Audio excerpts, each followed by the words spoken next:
Sportscar365 coming to you from the first day of scrutineering for the 2017 edition of the 24 Hours of Le Mans. I'm Myrehn. John Dagys, the founder and editor of Sportscar365, joining me to recap what was already a busy day as we really get the build-up for Le Mans started here for 2017. Absolutely. We had a lot of cars go through scrutineering today. About a third of the field started in the afternoon. The biggest teams we had were Porsche LMP1 and Aston Martin Racing. We spoke to a lot of those teams this afternoon to see what they sort of had to say before the track action begins on Wednesday.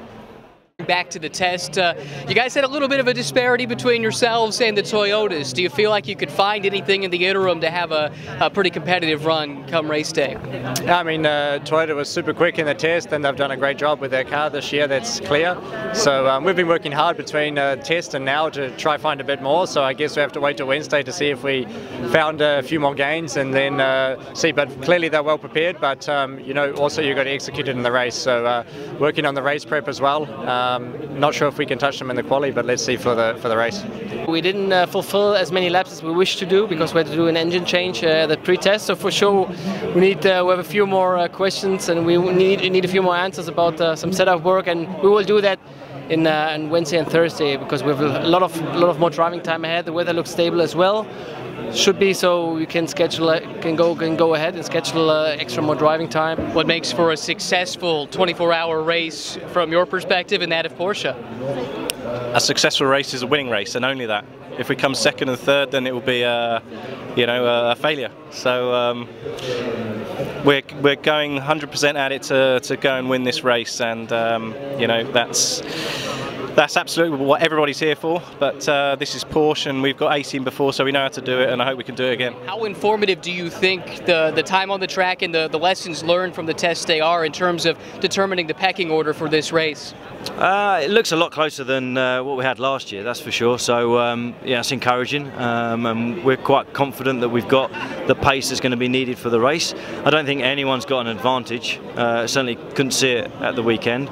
Yeah, surprised that there was any box change after the test. I think Corvette's had a small adjustment, but yeah, it's going to be a nice close race, which is all we want. You know, after last year, it was a sort of a two-tier race with the Ford and Ferraris up front and then the rest of us sort of battling for the other places. So it'd be really nice if every manufacturer can be in the mix this year and put on a good show, and also from the drivers and teams point of view, that's what all we want is, you know, a good even level playing field. So yeah, we're encouraged and just looking forward to getting going now. So as you could tell, opinions vary a little bit throughout the Porsche camp. They're trying to figure out just what they have to bring to the table when we come to on-track activity later in the week vis-a-vis the Toyota.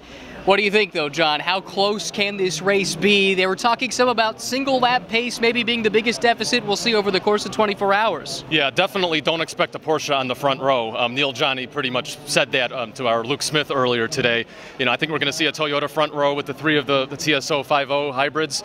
I think Porsche will have better race pace, that's for sure, but we'll have to see how close they'll come. I think they're going to have to play a game of reliability. We had some issues last year with Toyota. Obviously, the final lap craziness with Kazuki Nakajima with his engine issues. The Toyotas have been fast all year in WEC, but they're not exactly 100% bulletproof. You know, anything can happen in a 24-hour race. So I think there's still some optimism here that we could have a race in LMP1. Just one of the many storylines that we'll be keeping tabs on throughout the week. And hey, scrutineering's not over either, so we'll be back again tomorrow right here in the Place du Republique. We'll be covering all the other teams that come through scrutineering. Certainly BOP is a major area of concern for a lot of teams, and the LMP2 speed disparity throughout that class. A story up at Sportscar365.com already, and for all the latest on that and all the other developing stories throughout the week, hope you check out the website. So for John and for Luke behind the camera, thanks so much for tuning in. We'll be talking with you again for day 2 of scrutineering tomorrow here in Le Mans.